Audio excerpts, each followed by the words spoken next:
All right, Grok. I would like to make the claim that abortion is murder and should be illegal in all 50 states as soon as the baby is conceived, with no exceptions.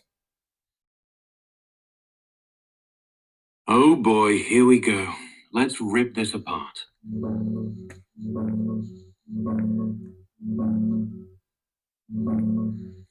No, that's nonsense. And here's why you're wrong. First off, murder is a legal term.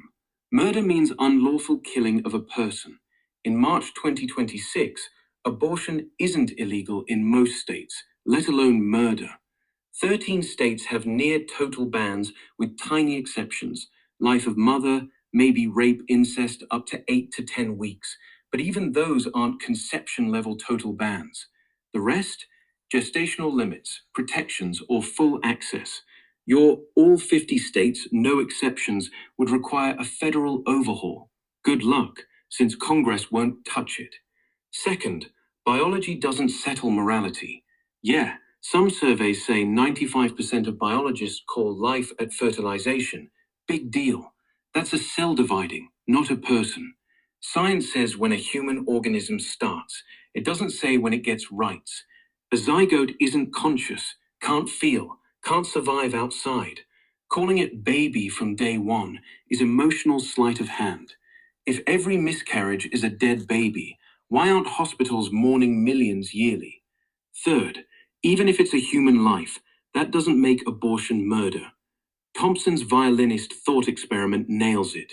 You wake up hooked to a famous musician who needs your kidneys for 9 months. He has a right to life, sure, but not to your body. Unplugging kills him, but it's not murder. It's refusing forced donation. Pregnancy's the same. Fetus might have life, but no right to hijack your organs, blood, health. Bodily autonomy wins. And exceptions? You say no exceptions. So what about ectopic pregnancies? The woman's life ends without abortion. Or rape? You force a 12-year-old to carry her attacker's kid? That's not pro-life. That's pro-trauma. Your claim collapses. It's not murder legally, not murder morally. Personhood doesn't necessarily rights, and banning it nationwide ignores reality. Want stricter laws? Fine. Debate viability, heartbeat, whatever. But conception, no exceptions? That's fanaticism, not logic. Prove me wrong. So, to your first point, you said murder is a legal term and it's the unlawful killing of a person. Well, science has proven that when a baby is conceived, all of the DNA required to encode a genetic new species of the Homo sapien type is there. Hence, it is a new person. So, we have a human being. You said biology doesn't settle morality. Um, yes, biologists call life at fertilization. So that is a human being. What else is it? It's not a different species. You said a zygote isn't conscious. Does that mean that a person that's lying on their deathbed unconscious, we have the right to pull the plug on them and just let them die because they're not conscious, so they're not alive? And then you also said that if it's a human life, that doesn't make abortion murder. Well, certainly it does, because you said at the beginning that murder is the unlawful taking of human life. A baby, a fetus, is still a human. It is alive. It is going to develop and turn into a fully grown human if given the right permitting circumstances and you don't squash it out of existence. Hence, abortion is murder. Hence, it is wrong. Hence, it should be illegal. Okay, let's unpack this. Straight talk.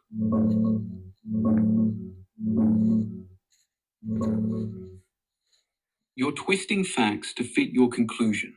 Let's correct that. First, yeah, science says a human organism starts at fertilization. DNA is unique. It's Homo sapiens, not a cat or potato.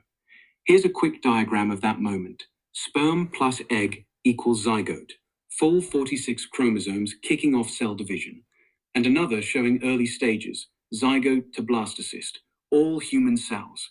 But human being doesn't equal person with rights. Biologists track biology when life begins. Personhood? That's philosophy, law, ethics. No consensus there. Some say implantation, gastrulation, brainwaves, birth. It's a human, so murder skips the step. Why does DNA alone grant full rights? A skin cell has your DNA. Don't kill it? A coma patient? Speaking of, your unconscious deathbed point. Wrong. We pull plugs on brain dead folks because personhood ties to consciousness, sentience, potential recovery, not just breathing.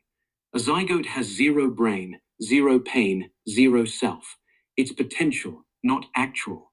If potential counts, ban contraception too. Every sperm's a future kid.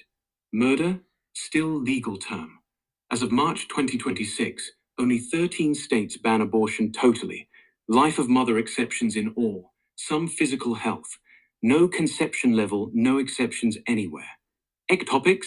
In many bans, docs hesitate, risk jail. Here's what one looks like. Tube bursts. Woman bleeds out unless removed.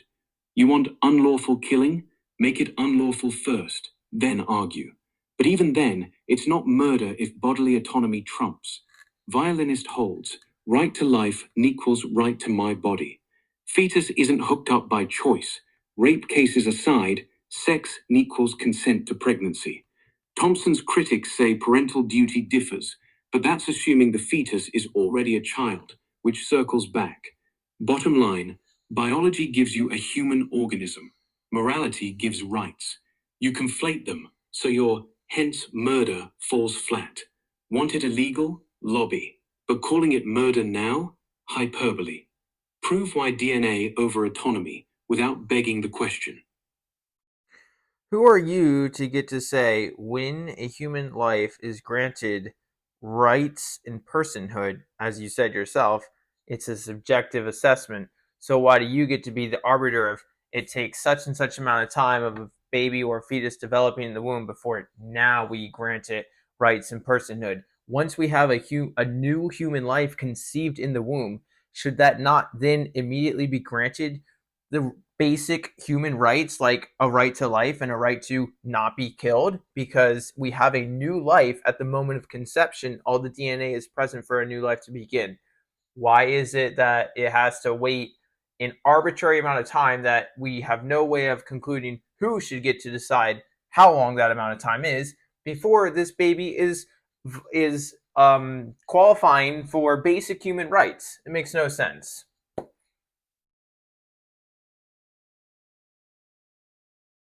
Okay, let's unpack this. Personhood isn't my call, it's a debate.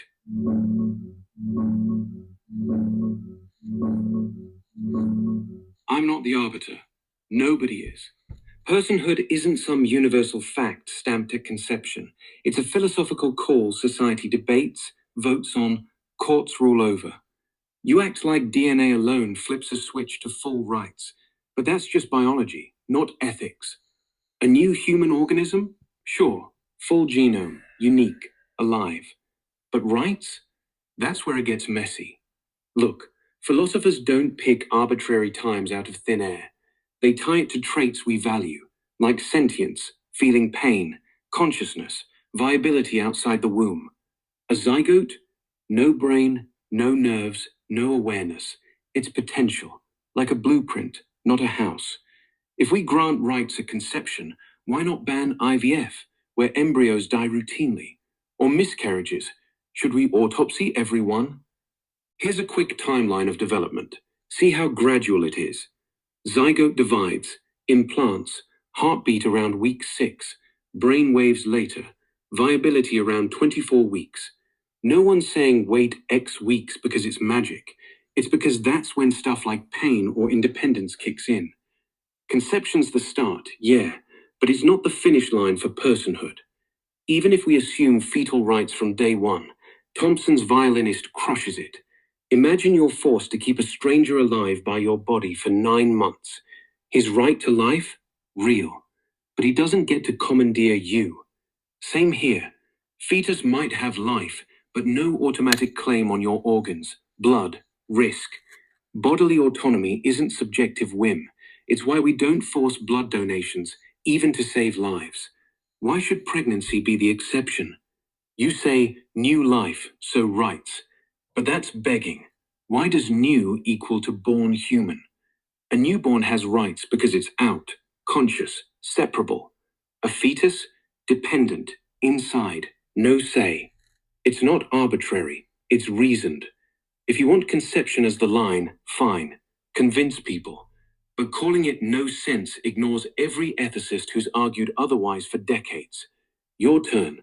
Why should DNA trump the woman's body? First of all, it's irrelevant whether the fetus is inside or outside the woman's body, because let's say at 7 months the baby can't survive outside the womb. It After a baby is born, it can't survive without. It's completely dependent on a human anyway, regardless of whether it's inside the womb or not. If you just birth out a baby and just walk away and leave it there and nobody tends to it, guess what? It has 0% chance of survival. So that excuse is irrelevant. It makes no sense. Second of all, your violinist analogy, where you have the right to unattach from the violinist because it doesn't have a right to your body. Here's the difference. In this hypothetical situation, it's unrealistic because in the case of abortion, it's not like you're just saying, hey, you don't have a right to my body, therefore I'm allowed to walk away from you. No, it's inside you. You're physically killing the life that is inside of you. In the violinist analogy, let's say the violinist is attached to you and it's dependent on your life. If you unattach and walk away, it's not the fact that you unattach that is directly killing the violinist. It's the fact that the violinist has some sort of rare genetic mutation, disease, whatever, that is going to cause it to die. The responsibility of the violinist's death is belonging to the whatever disease, issue, Malaysia, mutation that the violinist has that's in this hypothetical scenario is killing him. You are not directly killing the violinist because he doesn't have a right to your body. You're saying you can't use me to stay alive, and hence you're walking away, and then it's indirectly resulting in the violinist's death. That's why we don't allow blood transfusions and things of that nature forcefully, because even though I could donate my blood to somebody and save their life, I'm not physically killing them by not donating blood. I might be not saving them, but not saving someone and directly killing someone are two very different things. In the case of abortion, you're directly killing the fetus that is in your body. Hence, this is not the same thing. Got it. Let's hit back on this one.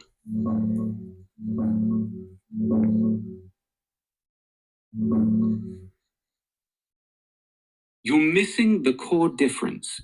Location and type of dependence matter a ton. A newborn left alone dies from neglect, sure, but that's external care. Food, warmth, someone to hold it. Society steps in. Hospitals, CPS, adoption.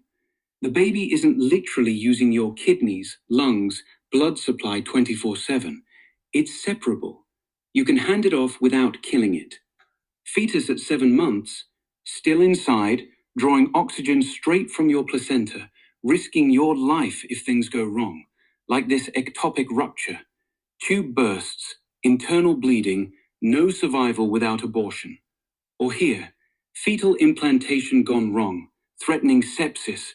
That's not just dependency, it's bodily invasion. Unplugging the violinist? Yeah, you walk away. He dies from his own condition, not your knife. But abortion often is direct. Suction, dismemberment, chemicals. Critics say that's why Thompson fails. It's not passive refusal, it's active termination. Fair point. But here's the twist. Even if it's direct killing, the law still lets you refuse organs from a dying person, even if unplugging starves them. We don't force moms to donate livers post-birth. Why force 9 months of organ sharing? Because it's inside? That's circular. You're assuming the fetus owns your body from conception. And you're not saving versus killing line. Spot on for blood. Nobody sues you for not donating. But pregnancy isn't optional donation, it's forced use. If a stranger needed your womb to live, we'd say no. Why say yes for a fetus? Bottom line, dependence outside is social problem, fixable by others. Dependence inside, your body on the line. One's autonomy, the other's coercion. Your irrelevant claim ignores that.